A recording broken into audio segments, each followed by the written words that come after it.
Okay, on next one, let's look at the route handler. Let's say some definition here. Route handler allow you to create custom request handler, so we can create a like custom request.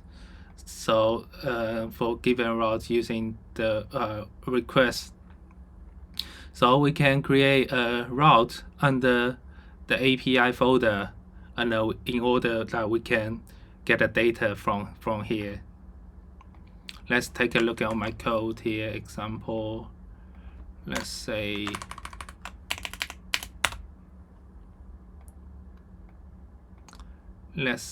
we have homepage that's empty here. We have an API, and it defined a get method of get, and this get method that's gonna request the third-party API and get the data back.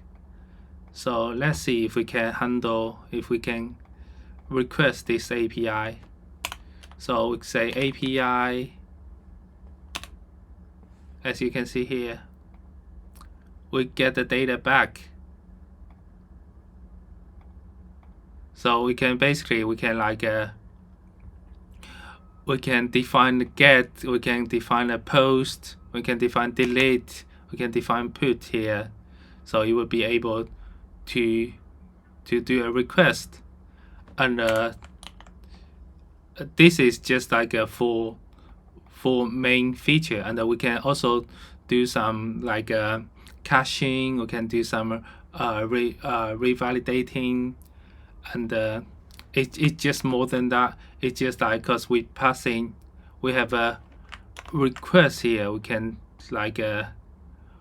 we can look at if we have a request here, we can deal with the request. We can put a header, we can change header, we can redirect user to different API, and so on and so forth.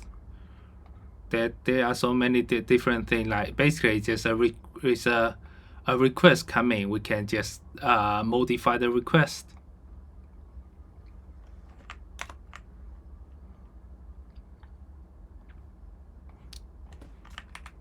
Okay, and we have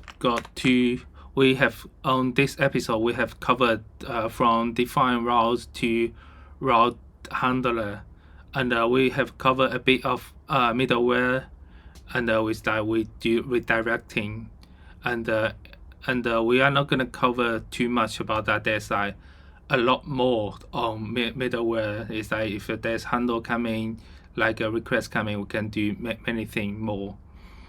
And internationalization, we are not going to cover that on this episode.